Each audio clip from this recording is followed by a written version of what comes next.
What's gone wrong at Google? Why does Android L suck so badly? Why is it a technical mess? And why are we being expected to wait until February for Google to sort its house out? As I've mentioned in a number of hardware reviews over the last month, Android Lollipop is an absolute disaster for Google. It provides an operating system update that unfortunately hamstrings every device we've put it onto, causing force closes, memory leaks, problems with the Wi-Fi, battery drain. It goes on and on. And it does seem to me that these problems existed from the earliest betas we were trying of Android L, yet they released it anyway. What on earth was Google thinking? Well, the only thing that I can come to is Google had an arbitrary date they had to hit for their OEMs before Christmas, because they want those updates out quickly. You know, we'll deliver in 30 days, we'll deliver in 90 days the update to your new piece of hardware. Great, but only if that update isn't a bug-ridden mess. Whatever Google was playing at, all they've managed to do is create a wide range of their own devices and partners' devices which are not working properly.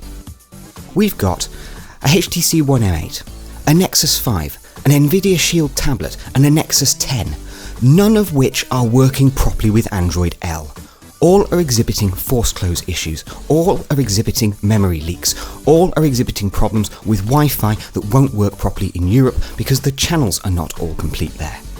Unfortunately, whatever Google was doing here, it just seems to have been a shove it out of the door. Not even Apple makes these kind of mistakes. Certainly, if it does make these kind of mistakes, it at least issues patches really quickly to get devices up to date, to resolve those problems. 3 weeks? That's not quite so long to wait when you're thinking about nearly 3 months between an initial code drop and Google getting round to issuing a 5.01 update fix. That's ridiculous, Google. Absolutely bonkers. And if you're talking about having an ecosystem which can be kept up to date easily, this isn't the way to go about it, because what we now have is a situation where you still can't update devices quickly enough, even your own Nexus devices apparently, and we're all going to have to wait 3 months for fixes. It's totally unacceptable, and I really hope other people will agree with me on this one. What we need to see is these bug fixes pushed out really promptly, even if that means releasing smaller fixes rather than larger combined fix lists. In other words, the Wi-Fi bug, that should be fixed as a priority, because at the moment there is not enough support within Europe for the Wi-Fi options you provided here. Essentially, in the US, you've got a limited number of channels, 1 to 11. In Europe, we have up to 13. Those extra channels are missing, and we're not getting as good support within the European wireless spectrum as we should have.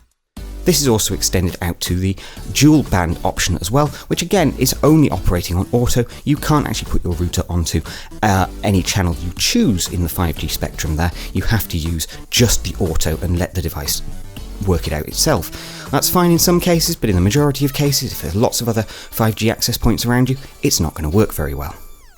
It just strikes me that Google needs a swift kick up the backside to realise it has a billion customers out there, and potentially hundreds of millions of those are already starting to get their Android L updates.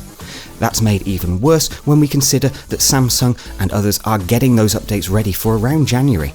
Now, it may very well be those updates will have to be delayed. I cannot see Samsung, HTC and others pushing out their first-party software update and finding that actually half of the Android operating system doesn't work properly.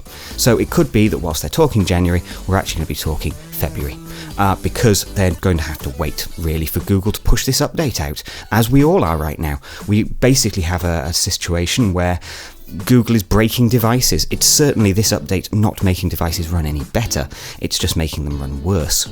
So, let me know in the comments what you think. What are your experiences running Android L on your devices? We can't get a single device to work successfully here, in a way that we would consider to be a daily driver. It really is unacceptable, and hey, really all we can do now is see if we can put a bit of pressure on Google to change things, get this update out quicker, and restore some faith in Google and their updates. Thanks for watching. Don't forget, you can pledge $1 a month on Patreon to help support the Androidizen, keeping us 100% independent. An honest opinion direct from the UK. If you pledge $1 a month, you'll be entered into our prize pool to win cool items from our review bag. Also, don't forget to like, subscribe and comment. We love to chat.